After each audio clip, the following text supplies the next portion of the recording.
Yeah, obviously they bring three NFL receivers, and I think that everybody knows that, right? They bring Michael Penix, they bring the offense, the high flying. And Dave, I told you this earlier. I've heard Michigan fans say, "Hey, this is going to be our toughest game yet because it's an air raid. They're going to be throwing it all over the place." Well, just pump the brakes there for a second because it's not an air raid offense. They still run the ball. This is still going to be a physical game. Washington wants to win the line of scrimmage. They have no desire to throw it 50 times in this game. That's not how this game's going to play out. So Michigan needs to be ready to be punched in the mouth by Washington. And don't be surprised if this game is like 14-10 at halftime or 13 something similar to Alabama where maybe there's a couple busted plays or something, but I don't expect the scoreboard to be lit up per se. So I think what's going to happen in this, what Michigan needs to be doing is Michigan has a fantastic secondary. There's no way around it. They can play man if they want. They can play zone against these guys. I would recommend playing a little more zone against these three wide receivers and making them kind of settle. Maybe some mesh routes, but try to take away the deep ball if you can. I like two high safety in this thing, and let me tell you a little bit about their secret weapon. Um, and Dave, he's a former Spartan, Jeremy Bernard. He is a jack of all trades. He's a little bit of Donovan Edwards, but they do more with him. It's almost what I want to see Michigan do with Donovan Edwards. But he is an absolute. Talk about a freight train. That dude is also a freight train. He will run you over. He is fast. Like he's a dude that can get downhill quick too, and they'll have him out of the backfield. They'll run him into the slot. They'll do different things with him. And he can be a real difference maker in this game. And Michigan needs to be ready for him. I think a matchup with him and Mikey Sanders still sounds like it's going to be a lot of fun to watch. Although with Mikey, he may be in coverage a lot in this game. I don't think he's going to be in the box very much. I don't think that Washington's run game really gives me anything to be concerned about. They didn't do anything to Texas that I thought, holy crap, we've got to load up the box and stop Dylan Johnson. Dylan Johnson's a good running back, but I don't have a concern that our front four can't stop him. Now, on the other side of that coin is you got to get to Michael Penix.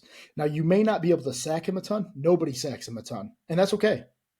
You're going to want to pressure him, though. You make him feel the pressure in the pocket, gets a little bit of arid with the throws. Maybe he gives you some takeaway balls. But Michael Penix is a shifty dude. He will shift around. He will make plays. He will extend plays. And Dave, I don't know if you saw this in the Texas game, but they had some designed runs for him. And now that that's on now that's on film now. They didn't do it at all during the year, really. But now that is in the back of Michigan's head, like, hey, is it going to Dylan Johnson or is Michael going to keep this one and try to bust it for 10 to 15 yards? He's not going to be taken off down the field very far, but enough for a first down, that's for sure. So Michigan needs to do everything to keep him in front of him, you know, and Michael Penix is going to make plays. He throws one of the best balls in college football. So I don't know how many times you've seen him Washington this year, Dave, but I know you've seen them do enough of the over the head, dimed right into the breadbasket kind of a situation. They do that all the time. It's go routes. It is him placing it in a tight window over a secondary's head. They're fantastic at it. But Michigan's got a real chance if they can pressure Penix, take away Jeremy Bernard, and kind of keep those receivers in front of them. Brant, what about the offensive line for Washington? You know, they Michigan won the Joe Moore Award 2 years in a row. They didn't get the title this year. They shouldn't have. Washington got it. Now, you can argue that the Pac-12 teams, their defenses and all of that look a little bit different than the Big Ten or the SEC. But what about this offensive line is like, do you feel like they will hold up well against Michigan, or is that an area that Michigan could win? Well, here's the thing, Dave. Michigan did a lot of things that we haven't seen against Alabama. They brought twists, they brought stunts, they were blitzing linebackers left and right, they were blitzing corners, and I hadn't seen very many corner blitzes all year. So I think that they won the Joe Moore Award because they kept Michael Penix so clean. They weren't mauling people and gaining 300 yards a game on the ground. That was not their game.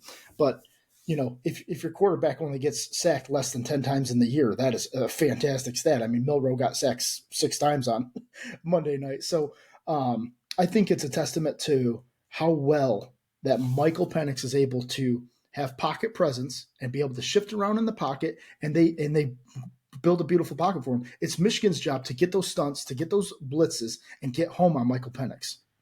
Absolutely, and I think you you named it in terms of what Michigan brought to the table that was different in this Alabama game. It was different than what you saw against Ohio State, against any other team that they played this year. And it was a beautifully called game by Jesse Minter. I think they're clearly going to need to do some of that same stuff and keep Washington on their toes, and just get in on Penix as much as they can. You do not want him comfortable back in that pocket. I'm not asking you to have another 6-sack game, but they definitely have got to get some pressure on him.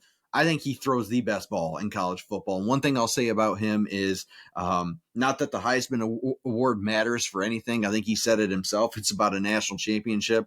But the fact that Michael Penix Jr. is not your Heisman and Jane Daniels is, I'm not taking anything away from that kid. But I just strongly disagree with it. And in fact, just speaking of this Washington team in general, I think they've been slept on all year. I do. I think, Brant, you named it weeks ago. You were like, this is the one team I don't want to play. You're spot on. They are undefeated for a reason. They beat a very good, in one of my opinion, one of the best teams in college football this year, Oregon Ducks, not once, but twice. And so this is a very good football team. This is not just 3 NFL wide receivers and Michael Penix Jr. It's a very good football team.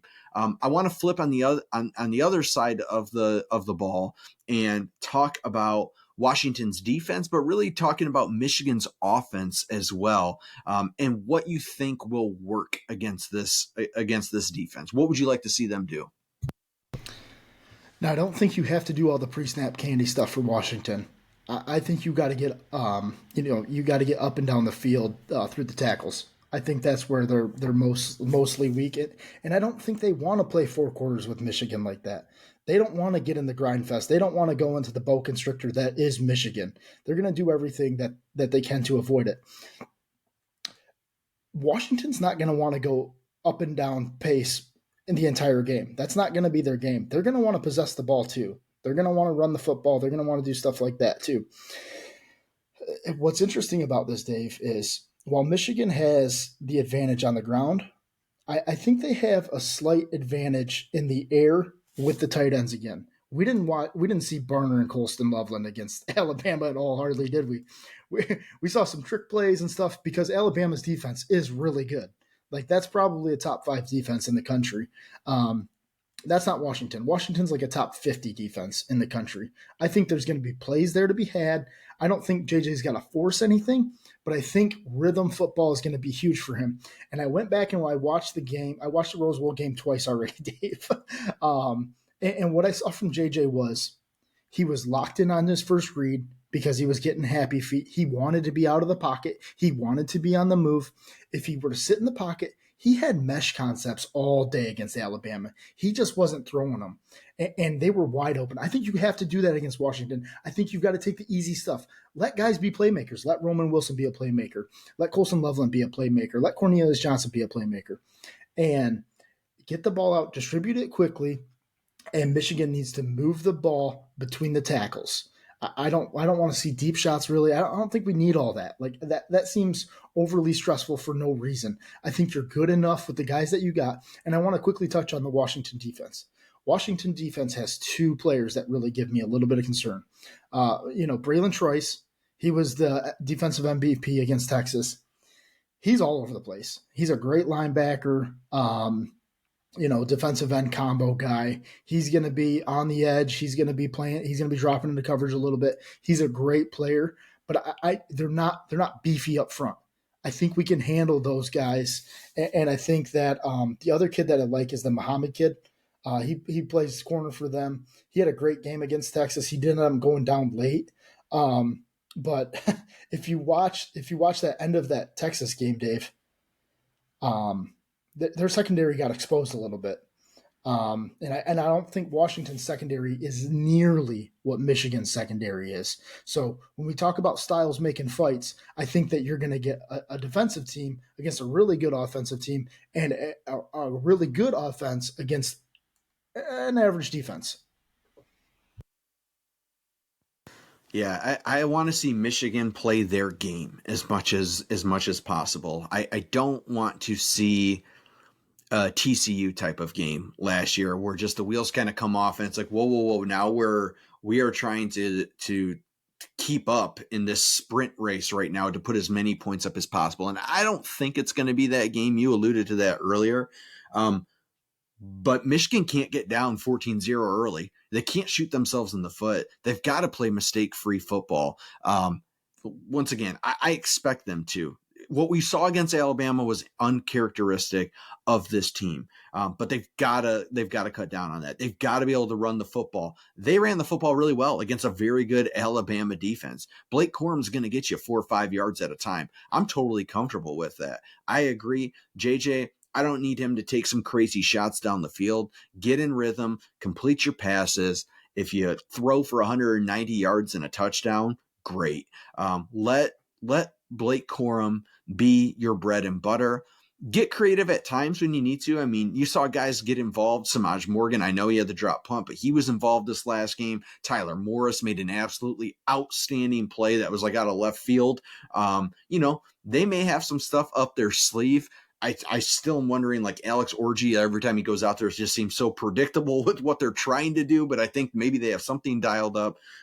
But just all of that aside, play your game and play it very well. Be the disciplined team that you've been all year, and I think that you can win this game. Like